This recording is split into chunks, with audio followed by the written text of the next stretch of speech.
pre-approved housing permits from the government? Yes. And it seems like lately our industry is complaining more and more about immigrants, which is crazy because 2 or 3 years ago, we were raving about immigration. So what gives? Well, all this and more with our good friend and mortgage broker, Mr. Dion Begg, right after this.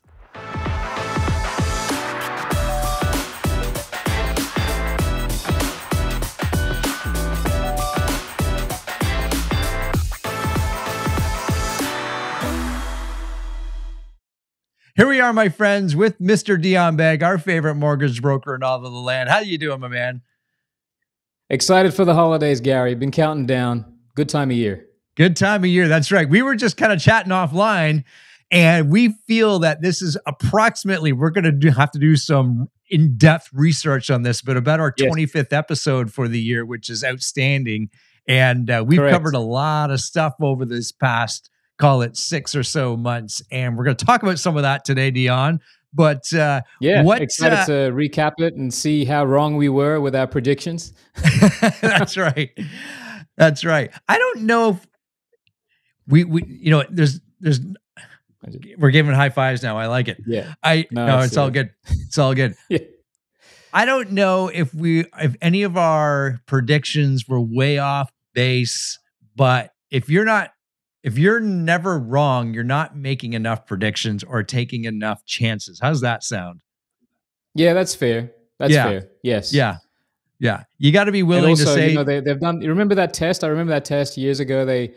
They got these monkeys to throw darts at a stock graph on the wall or something. And they said, okay, they measured, they took down the names of those companies. And then they compared those to the stockbrokers, and the monkeys won at the end of the year. So it might have been the same with us, if they took some monkeys at the start of the year. Yes. We'll see. Yeah. Yeah. I think, you know what? It's probably a fair comment. Fair comment. So we got a few things that we're going to cover. Monkeys or not, we are going to cover this. And there's a few things that have happened over the last a week or two. And then also some things that you and I have been talking about that we thought were good ideas. And now the government's putting them into action. So I'm glad they listened to two monkeys like us, two guys like us. Exactly. Yeah, it's all because of us. We're moving the needle. That's right. That's right. But yeah, the first thing there, Gary, is that announcement from the Federal Reserve last week, which in my opinion was a very unusual announcement, meaning how far into the future the Fed Reserve governor actually came out and spoke as to where interest rates are going in the next year, 2 years. So let me just sort of break those numbers down right now. So right now, as it sits, the Federal Reserve interest rate in the United States is at 5.25%, okay? And basically, they've come out and said by the end of 2024, they expect it to be at 4.6, a year later at 3.6, and a year after that at 2.9. So they've basically laid out this plan that they will, in fact, gradually be dropping interest rates. And again, like I said, I have been in this industry a long time. I haven't seen any head of any central bank come out and give those types of projections. And the only reason that they would choose to give that type of projection is to give the market some sense of security and confidence, which is extremely different from the approach that most central banks have been taking over the last 24 months, where it was this single-minded objective of kill inflation. And if that comes at the cost of jobs, customer sentiment, a slower economy, then they were fine with that. But the fact that the Fed has come out and said, this is the way we're going, they're basically saying enough's enough. Yeah, it's interesting. Of course, the question that every Canadian should follow that up with is, will that happen in Canada? Well, time will tell. We certainly hope so. As the optimistic, is it the right thing for our economy? I think, Dion, we can't do too many different things than what the U.S. economy does. Is that a fair comment? Yeah, that's correct. And let's be clear. If we just go back 3 weeks, Gary, everybody in the world of economics and in the media was all talking about the fact that Canadians have been impacted by interest rates much harder than the United States have, and that the United States economy is doing better than Canada. And there was this speculation as to, would Canada need to move interest rates before the United States does? because we're hurting sooner and we're hurting worse. Now, this statement came out from the United States, which again really did surprise a lot of people. And now the conversation is almost the reverse. Oh, just because the United States is going to drop rates, are we in Canada going to drop rates? And again, the Bank of Canada Governor Tiff Macklem is basically coming and saying, oh, just because they've broadcast this doesn't mean we will. So it's just like it's a whole seesaw effect as I see it. But what you said earlier is correct, Gary. If the Fed goes, if the US goes in one direction, trust me, we're going to be very soon following them because we can't afford to be too far off that. No, we can't, because obviously they're our biggest trade partner, and I don't know enough about economics and trade and everything else to have any insight on that. But what I do I'll know, give you the short story. The short okay, story is if Canada doesn't drop rates when the United States does, our dollar increases, which makes our exports more expensive, yeah, which then negatively impacts our economy. That's the short version. I like it. There you have it, my Right. friends. There you go. There you have it. Okay, so are we in that big R word, a recession? Are we plateauing? Is it a soft landing? Or is there more to come? Where are we? Yeah, I think we've got to look at both these things. So interest rates, if I was to predict next year, we're going down. It's the first time that I can say going into any quarter, any financial quarter, that I can say with some level of confidence that, you know what, the next news will in fact be good news, right? So that's one good thing for the economy and for Canadian consumers. On the flip side, all of these interest rate increases have slowly trickled down, and their impacts compound month over month. And so there is still talk about the idea that as much as the language and the intention of the future is better, the impact of the actual interest rate impact hasn't yet fully been felt. And so the idea here is that there are still potentially more layoffs on top of the layoffs you and I have been talking about at major banks, major retailers, that could in fact trickle into Q1 next year, regardless of where interest rates go. The impact may still be hurting people at that ground level. And again, it may still sort of stifle the economy if you know somebody who has recently been laid off. You don't have to be the one laid off, but if you know somebody who has been, then that really sort of stifles your decisions about consumer spending and your confidence in the economy. So good interest rates are great, but could this recession still impact us? Yeah, it really could. Yeah, I feel like we're still in that phase of trimming. I can't think of another phrase. Trimming the fat type thing.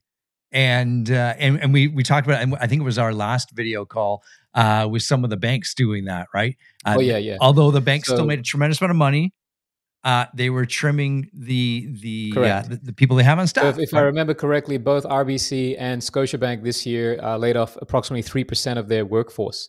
Mm, So that's a pretty big number, and they put aside again some capital reserves for credit defaults that we've discussed earlier. that's So right. again, their perspective for the next 12 months is still quite dampened.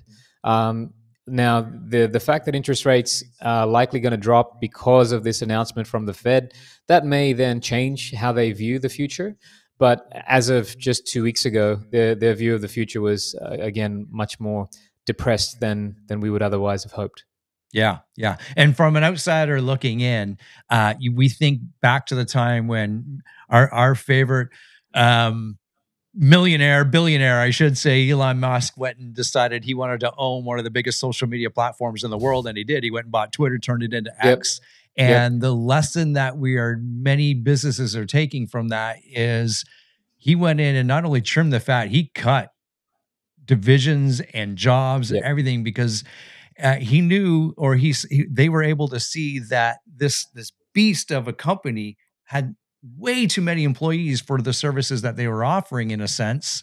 And now you have some of the other tech companies looking at that model and almost following in the same footsteps. We don't need this and we don't need that, and yet services haven't dropped. Clients haven't necessarily complained, and I Yeah, think we're it's going to see interesting. some more of that. So, anyways, some interesting stuff. Interesting stuff. Okay, let's go local, meaning Canada. And you and I Yep. have talked about this in the past, uh, about every time a development comes to town, in a sense, or puts a shovel in the ground.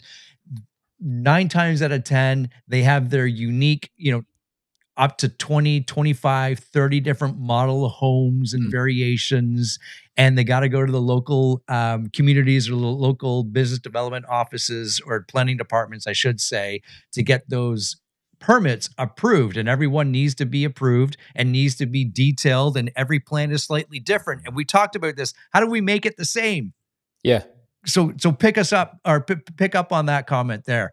Yeah. So in the last week, the federal housing, what's his position? Federal Housing Minister Sean Fraser has come out and basically put forward the idea to have a catalog of pre-approved home models, which will fast track your ability to get your building permit. Basically, they're pre-approved at the federal level, meaning that, okay, let's just say for simplicity's sake, there's 30 models. I believe that they plan on doing more than that, but let's just say there's 30. You just pick which of these 30 you would like on your piece of land. Because it's already pre-approved, it won't take the months or years that it might normally take to get approvals through the municipality. You skip a lot of red tape, and there'll still be some bureaucracy, but you get to jump over a lot of that red tape. And I think that's a great idea. Everybody's who's talking about this plan is saying that he's drawing on, I guess, the wisdom that was rolled out post-war when we had another housing crisis at the time, and we are well and truly in another housing crisis right now. So while it's not wartime, it calls for these wartime measures in Canada. Yeah. I don't know. What are we going to call it? I don't want to call it post-COVID time. We'll call it something. Look, they got some fancy name for it. I don't know what it is. Yeah. But whatever it is, it's just pre-approved model homes. That's what you and I can call it. That's right. And I think this is great. It'll certainly speed up the process tremendously. So it's interesting. And actually, Gary, I'll say this too. You know how they've rolled out, especially in BC, the idea that the entire province of BC is covered now by a fourplex, or can go up to a fourplex, right? So included in this plan, in these models, will be models for up to 4 units as well, which will again expedite. So it's not just single family homes. And then they're saying that beyond that, they may very well go into the apartment building category. Again, if you can remember from a couple of weeks ago, we talked about the fact that the closer you are to transit, you may get as many as 8 stories or 20 stories on your piece of land. And again, at the federal level, they're talking about standardizing that type of construction as well, which again would expedite things. And I'm sure a lot of builders or developers are happy with the idea, maybe not so happy about the loss of the creativity that they get in squeezing one more unit onto that floor, which squeezes an extra couple of $1 million at the end of the project. But on the flip side, if it's done faster, maybe the developer will be okay with it. Yeah, exactly. Because the longer they hold it, it costs them money in a sense, right? So, correct. Yeah. And one more thing there, and this is something that I've been watching over the last couple of years. Most of these developers, especially if you look at, say, downtown Toronto, they've tried to squeeze, a 2-bedroom apartment into 500 square feet. And I know you've seen them, and I've seen them as well. And you look at these things and you go, how in the world are people making these little apartments work, right? And there is that big jump from condo living to single family living. And there's been a call for this missing type of condo, which is the 3-bedroom condo, which allows a family not to have to go all the way to detached or townhouse, but stay in a condominium building. And I wonder if these plans at the federal level will include 3-bedroom apartments for families to actually grow into, which I think has been extensively used in Europe and in Asia. Yeah, that's it. That's a good point. That's interesting. I like it. Okay. Speaking of Asia, because that's my segue. Okay. Yeah, thank you. I have no idea. Go for it. Here we go. Obviously, over the last year, 2 years, 3, even pushing into 3 years, our immigration levels have skyrocketed. And there's a big number here that we're going to share, and I'll share some of my screen in just a second. But we just went over 40 million people here in Canada. And that 40 million was just a couple of months ago. That's right. And what they're announcing in the last couple of days or even week here is we're not at 40 million anymore. And I'm going to share my screen, see if we can do this. Okay. Here we go. Let me grab my little marker here. We just added, well, you can see here, another 433,000, which takes us to 40,500,000 in a Yeah. matter of like just a few months. Yeah. So in a blink of an eye, we've added an additional 500,000. And I know this milestone was reached, this 40 million milestone earlier this year. And we sort of went, wow, that's incredible. But now we're halfway to another million. Yeah. Yeah. Yeah. Yeah. Yeah. So, It's quite incredible. And this is a great, you put me onto this Twitter feed, Dr. Mike Moffat, excuse me. Um, excellent source of information. Go follow the Twitter or X feed, I should call it now.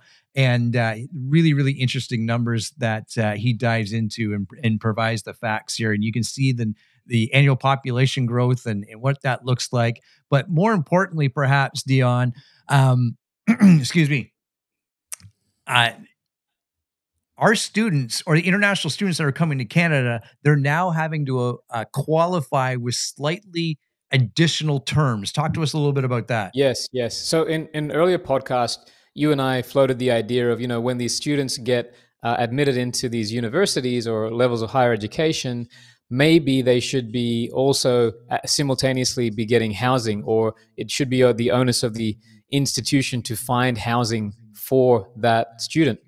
Now, while that hasn't been the case in terms of what's been rolled out here, what they have said is that the financial requirement for that student needs to be now at least 20,000 Canadian dollars available to them, and they must prove that before coming to Canada.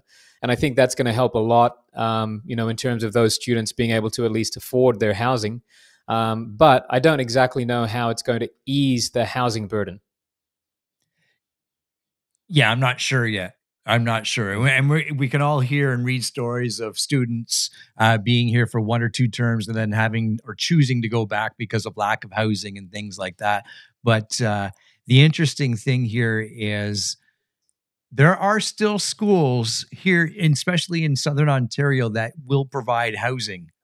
And I've also, and we're experiencing that right now because my oldest is looking at going to university next year. So Right. we're starting to have to educate ourselves fast on not only the appropriate and the right choice in school for her that she wants to choose, but where she's going to live. And I feel for everyone out there that uh, that choice gets harder and harder, especially in your second and third and fourth year, where housing may not be um, what's the word I'm looking for?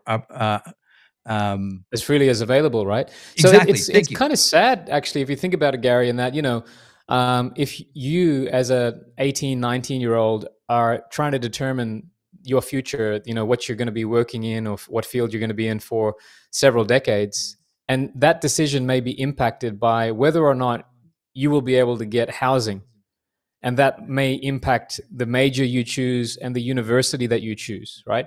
So I wonder what kind of an impact that's having on these, young adults who are trying to figure out what they're going to do for the rest of their life. And I know that you and I've spoken about this off screen.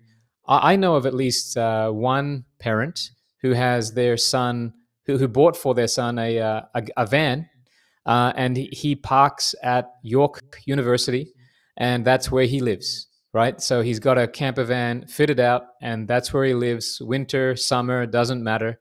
And from this parent's perspective, it's a house and a mode of transportation, and the university have made allowances for this, meaning he's not the only one. There are several other. He's got neighbors in the parking lot at Hmm. York University, and you look at that and you go, that's kind of fun and a bit of adventure, but at the same time, it's quite telling as to the state of housing in this country when people are actually choosing that. Like, that didn't exist 5 years ago, did it? I don't think it did, at least. Yeah, at least not in, we'll call it mainstream media. Not that you and I are mainstream media, but the fact that that's We're gonna that be. that yeah, or yet, or do we want to be? I don't know. Yeah, that it's definitely intriguing. And as I said, as I get a little bit deeper into it, because obviously I have a daughter going to school next September, it's it's interesting. And of course, you start talking to other parents and know like their child is in second year university, and we didn't find housing until 3-4 weeks after schooling started. Like, that's a lot of additional Yeah. pressure that we shouldn't. As you're saying this, I just remembered a client of mine this year desperate to buy a property near the university because their child was doing Airbnb at $4,000 a month or something Wow. until they could find a place for her to live. So, yeah, it's a crazy time to be a student trying to find a house. Yeah, yeah, and your point earlier, um, the the students, or how do I want to articulate this? Uh, Students now, or that age group now, it's incredible how housing is perhaps affecting the outcome of their schooling or their Mm, education. mm. And it Yep. is maybe another reason how Canada could be shooting themselves in the foot by the kind of the housing pandemic that we're in, right? It's intriguing. There's all sorts, and I know you and I always, and I use this word way too often, but that ripple effect, this is Mm. that crazy ripple effect that No, it's true. that Like, what affects it, what right? will that mean for 10 years, 20 years from now? In that maybe these children who were supposed to go to university or choose a particular career chose a different career because they couldn't get accommodation near the university they wanted to attend. Like, Yeah. what's the knock-on effect? Yeah. Yeah. Or I'm just thinking out loud, or, in 5 or 10 years or even 15 years after their first schooling or degree has finished, they go back to school to take the one that perhaps they wanted to take initially the first go around. Who knows? Anyways, Mhm. all Okay. crazy stuff. All we know is what we have in front of us. We can, you know, banter about everything that we've done over the last 6 or 12 months, and the fact of the matter is that housing is not only a need but it's a requirement, and you and I and others will often choose to do it differently, but at the end of the day, people need housing, and we need more of it, and that provides opportunity for jobs, for growth, for the economy to grow. And in 2024, Dion, let's look forward a Yeah. little bit. uh, I feel and I feel so on Charm Real Estate Board. I know you and I have talked about this in the past. We will be lucky to eclipse 67,000 sales this year. And you might Right. say, well, that's fine. What does that mean? Well, my friends, that's the lowest we've had in 20 plus years. Yeah. I And imagine what was the population 20 plus years ago, oh, Gary? geez, I yeah. think we're at Could about, it? if I had to guess, we were probably at 25 million and now we're at 40 million. Yeah, So as a percentage of transaction per capita, think about that. That's yeah. insanely low. That is an excellent point.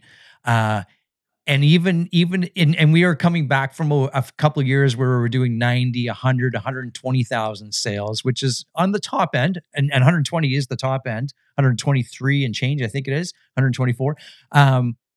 I feel we'll probably hit about that 77 to 80,000 sales.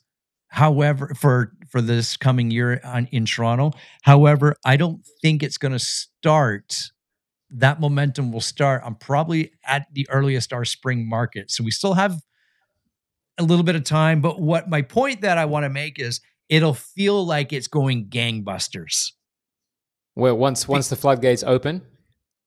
Once the floodgates open, and that's based on this fact, is because 2023 has been so slow for the number of sales. So what we've become accustomed to or used to.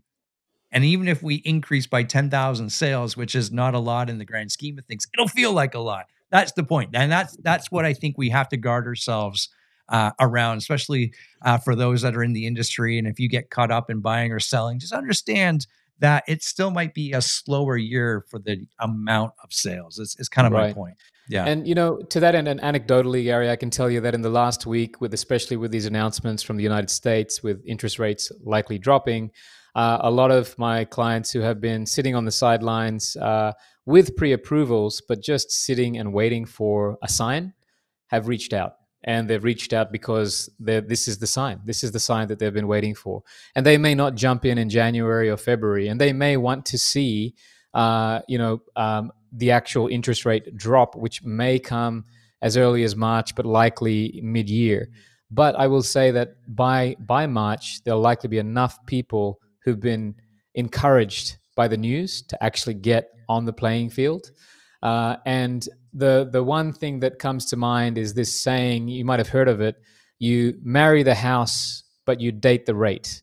And what Mhm. we mean by that is you pay the price, whatever price you pay is the price you paid, but the interest rate you take today is not the interest rate you will have for the next 30 years. And knowing that, we've got people coming in saying, okay, we'll jump in now. We might take a 3-year, we might take a variable. As I said earlier, the variable rate is actually becoming more popular now. But they know that if all goes well next year, well means prices increase. And so if they can secure pricing at whatever price it is today or in Q1, then they've locked that price down with the knowledge or with the anticipation that if the Fed follows through, that rates will be coming down in this country. And so their interest rate and their monthly payment will likely reduce in the years ahead. So something for anybody listening who has been thinking about buying, I would strongly recommend now is the time to get your paperwork in order. You don't have to buy tomorrow, but get your paperwork in order so that when the market indicates that, hey, you know what, prices are in fact going up, and that might be March or that might be June, but at least be ready for that so that you're not waiting till December when prices may in fact be up again. Yeah, excellent points. Excellent points. All right, my friends, this will be our last video for 2023, off for a couple of weeks until the new year. So, Dion, remind us how to get a hold of you. Yeah, kangamortgage.ca or online on Instagram at the Dion Beg. And hope everybody has a great holiday and a happy new year. Excellent, my friend. So for Mr. Dion Beg, I'm Gary McGowan. We'll see everybody the new year. Goodbye for now.